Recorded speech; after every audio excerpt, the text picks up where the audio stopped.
ఏపీలో బస్ ప్రమాద ఘటన మరొక ముందే తెలంగాణలో మరొక విషాదకర ఘటన చోటు చేసుకుంది. రంగారెడ్డి జిల్లాలో సోమవారం ఉదయం ఘోర ప్రమాదం జరిగింది. చేవెళ్ల మండల పరిధిలో ఆర్టీసీ బస్సును కంకర లారీ ఢీకొట్టిన ఘటనలో 21 మంది మృతి చెందగా పలువురికి గాయాలయ్యాయి.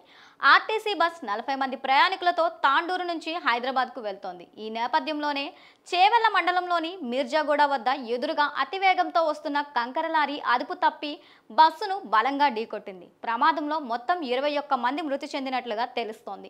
ప్రమాదం దాటికి లారీలోని కంకర అంతా బస్సులో ఉన్న ప్రయాణికులపై పడడంతో వారు ప్రాణాలు కోల్పోయినట్లుగా సమాచారం. స్థానికులు, వాహనదారుల సమాచారం విషయం తెలిసిన వెంటనే ఘటనా స్థలానికి చేరుకున్న పోలీసులు సహాయక చర్యలను ముమ్మరం చేశారు. అదే విధంగా క్షతగాత్రులైన వారిని హుటాహుటిన చికిత్స నిమిత్తం చేవెళ్ల ప్రభుత్వ ఆసుపత్రికి తరలించారు. మరొక వైపు నరి రోడ్డుపై లారీ, బస్ పడిపోవడంతో చేవెళ్ల, వికారాబాద్ రూట్లో భారీగా ట్రాఫిక్ జామ్ అయింది.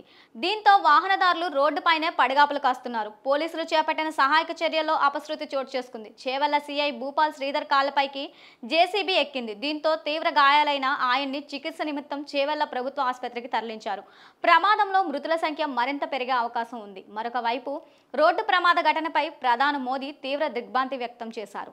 మృతుల కుటుంబాలకు తన ప్రగాఢ సానుభూతిని తెలియజేశారు. క్షతగాత్రులు త్వరగా కోలుకోవాలని దేవుణ్ణి ప్రార్థిస్తున్నట్లుగా తెలిపారు. కేంద్ర ప్రభుత్వం తరపున మృతుల కుటుంబాలకు 2 లక్షల చొప్పున, గాయపడిన వారికి 50,000 చొప్పున ఆర్థిక సహాయం అందించనున్నట్లు పేర్కొన్నారు.